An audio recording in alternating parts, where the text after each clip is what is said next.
good afternoon, and welcome to the cave. I know what you're thinking. This is a strange place to hold a classroom, but don't worry, it'll all make sense soon. I want you to imagine for a moment that this is where you have spent your entire lives. You were born in here, you've lived in here, and from all accounts that you can understand, you'll die in here. I know, sounds depressing. Until you start to think about it like this. If you have truly lived in here your entire life, if you're really honoring this set of circumstances, and you're saying to yourself, yes, I have lived in here my entire life, and I want you to imagine that you have, you probably wouldn't necessarily find this all that depressing. I mean, this is your normal. You have seen and experienced nothing beyond these walls. Every day food is brought to you. I assume somehow we are keeping clean and dealing with any sort of waste, all that sort of stuff. But we're all in here, in the dark, warm, fed, watered. We're comfortable. So why would we question the cave? And in fact, that's the whole premise of this little mental exercise we're about to head into. So we're in here. And to keep us in here, just in case we ever did get the idea of wandering, we have chains around our ankles, and they are bolted to the floor. But even this we don't find to be unusual, because that's our normal. And if I were to say to you, imagine you were in this situation, and then I said, what would you do? I think all of us would like to believe, well, I would leave. But would we? I know we want to believe that we would. Our culture right now tells us that we would, because we watch movies and TV shows and read books about heroes who are willingly ready to change their circumstances all the time. But is that really true? Are humans really like that? The answer, I don't know if we can be certain. People are very different. But I do know this. Right now, we're all going through a very different circumstance, which is this COVID-19 situation. And it has drastically changed our circumstances. How many of us would have voluntarily changed those circumstances? The answer, I think, is not many of us. So going back to the cave, if we even thought that we could leave, how many of us actually would? I don't know how many of us actually would, especially if we were comfortable. Humans like to be comfortable, even at the cost of having a better life. So let's imagine this fiction for a little while. Here we are in this cave, and it has been like this for our entire lives. We don't question it. We're comfortable, we're safe. And then one day, an earthquake happens, and a part of the cave wall breaks. Look at those special effects, huh? Just appreciate that for a second. And as a result, this bright, what is this? I don't even know. We've never seen it before. We don't even have a word for it. But let's pretend that we came to the conclusion that we're going to call it light. And it shines into our isolated little world here. And more excitingly, every so often, because the sun lines up perfectly with that entrance, I do like this idea that the light is coming out of my hand here. Pretty awesome.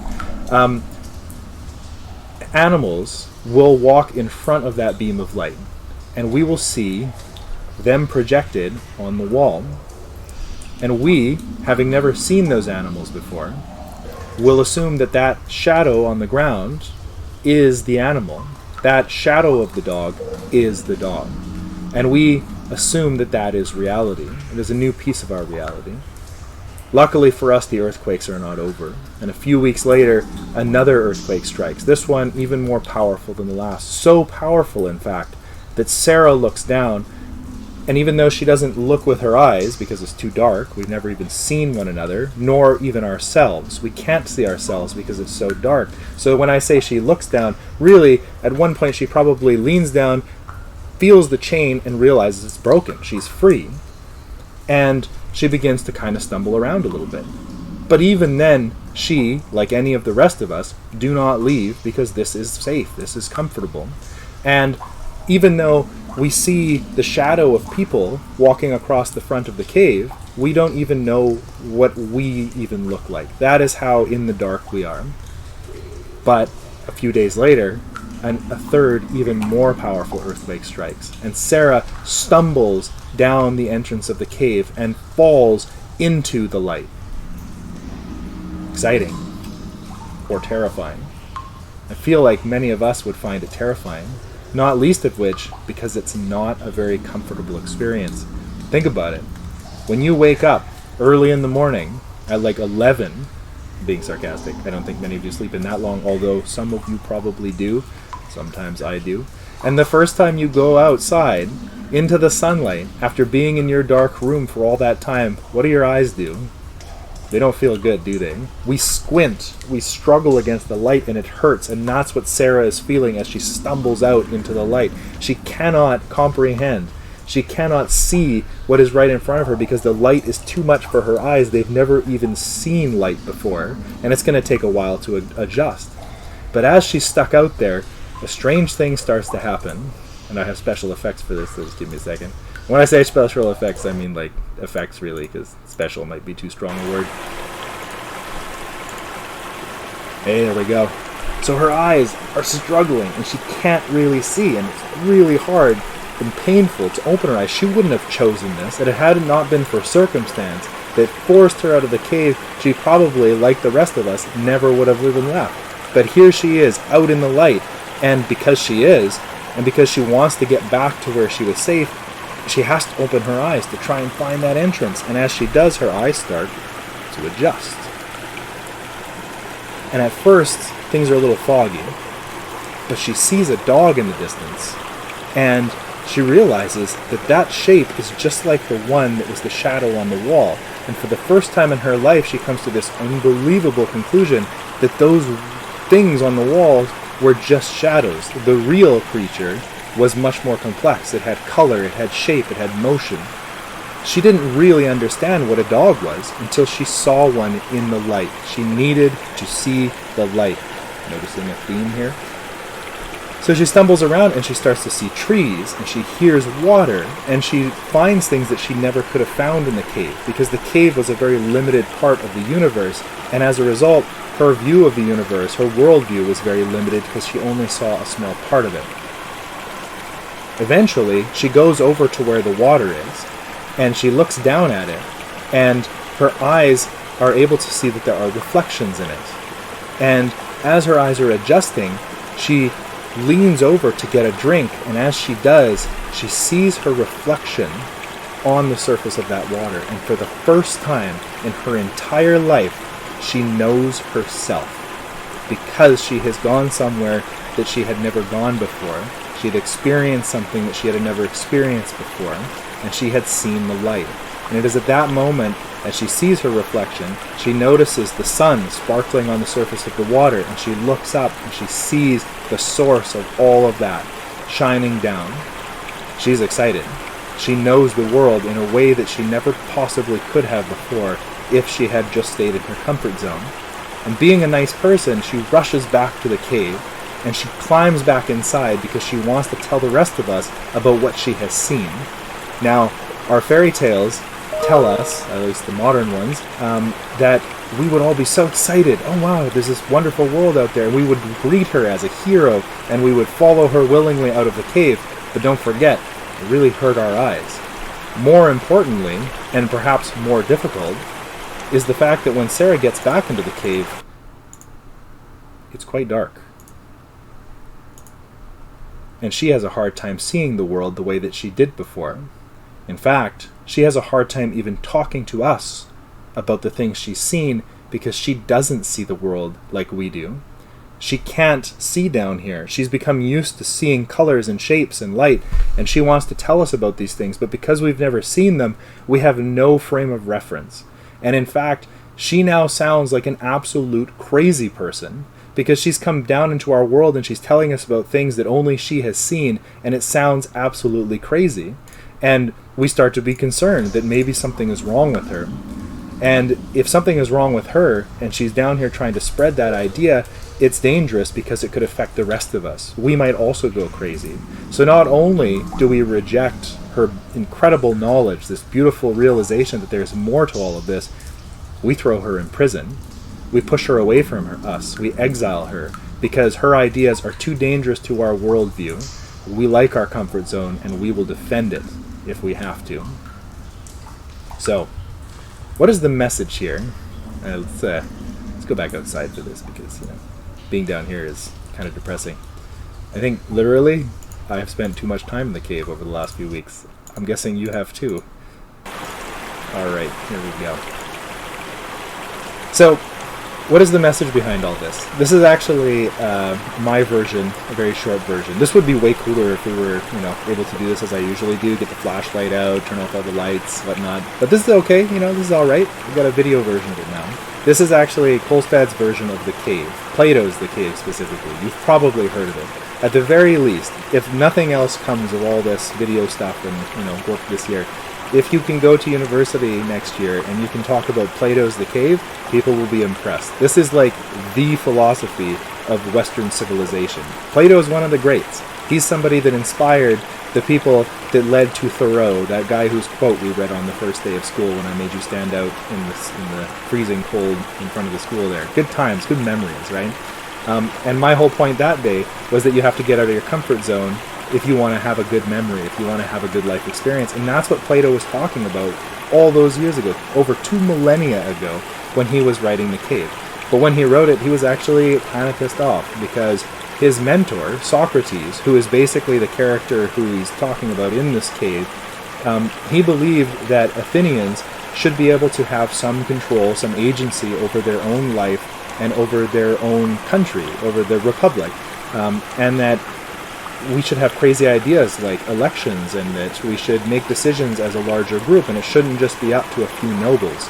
The problem was that him seeing that light was a danger to the established powers in Athens, and so they quickly moved to do something about this agitator who was causing a big issue. Plato saw this, and of course, like a lot of democratically minded folks, he didn't like it very much, and he assumed, like a lot of people did, that the average person would stand up to this tyranny. They would want to escape into the light. But the reality was that most Athenians were kind of like, whatever, too bad about that Socrates guy. And Socrates was literally put to death because he agitated, because he messed with the status quo. And the average person, even though he was fighting for them, not only didn't stand up for him, they just said whatever and let it happen. Plato saw this, and he kind of got a little bit bitter about humanity, which is a little sad, because he was a brilliant man, and it's just disappointing that someone that brilliant would come to the conclusion that humanity is so deeply flawed. But I suppose it's worth asking the question, maybe we are. And if so, do we want to be better? And so this whole idea behind the cave was this sense that we spend so much of our lives in a metaphorical cave, that we live our entire lives believing certain things to be true without ever really questioning them. And that even though we read all these stories and watch these movies about these grand adventures, and we sit there in our chairs thinking, oh, I would love to go on one of those, and I'd love to get pushed out of my comfort zone, when the moment comes, we hate it, or we actively try to go out of our way to avoid it. And as a result, we deny ourselves the growth that we might benefit from to become the best versions of ourselves. So that's the story of the cave. And there's a very simplified version of it. And now you guys get your very own brand new assignment. Yeah, I know you're excited. So what is that assignment going to be? Well, let me put it up for you here. Let me try to put it up for you. It's always an adventure messing with the technology here. Almost got it, I think.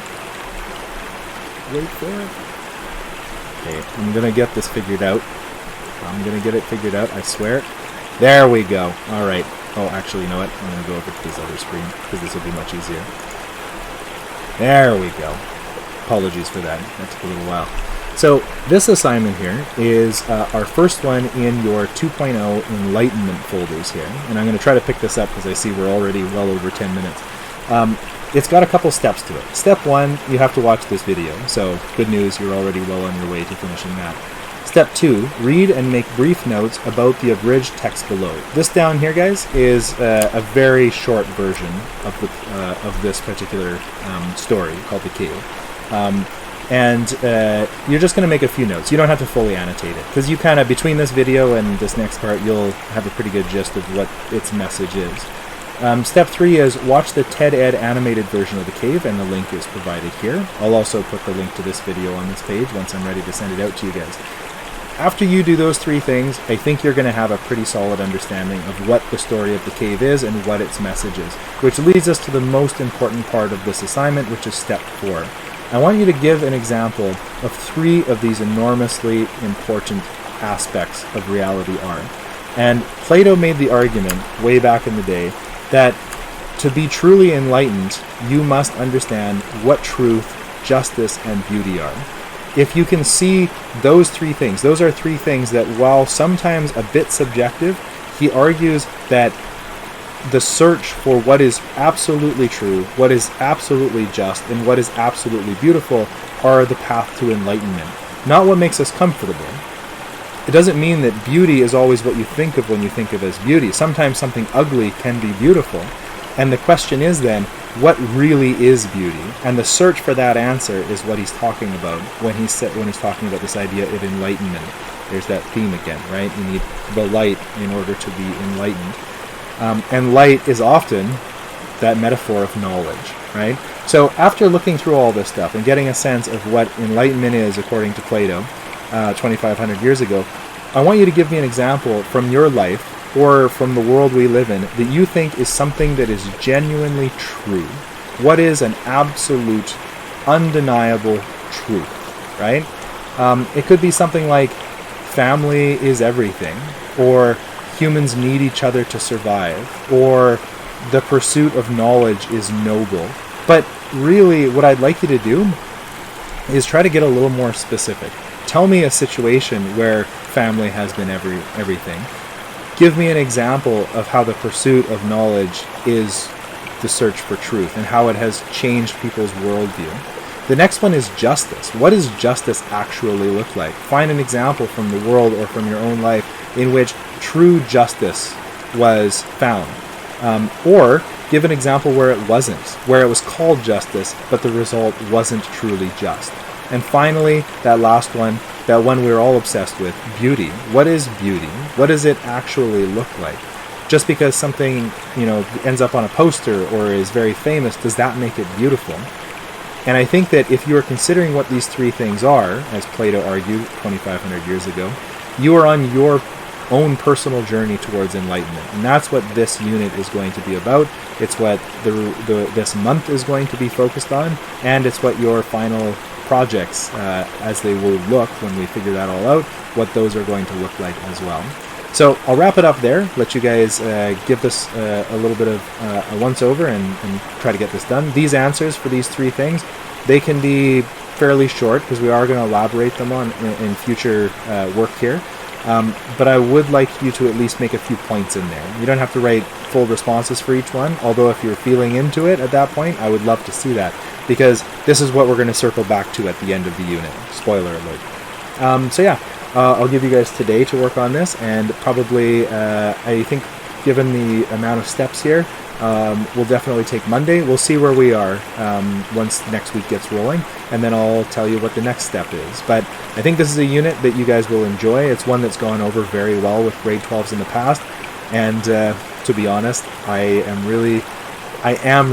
was really, because this is our way of making this a good normal here, I am really excited to see what you guys do with this particular unit, because it's my favorite, and you guys are a fantastic class, and a very creative and a very thoughtful class, and I was very much looking forward to doing this unit, so now I'm glad that we can, because we've got the stuff to do it, at least kind of face-to-face.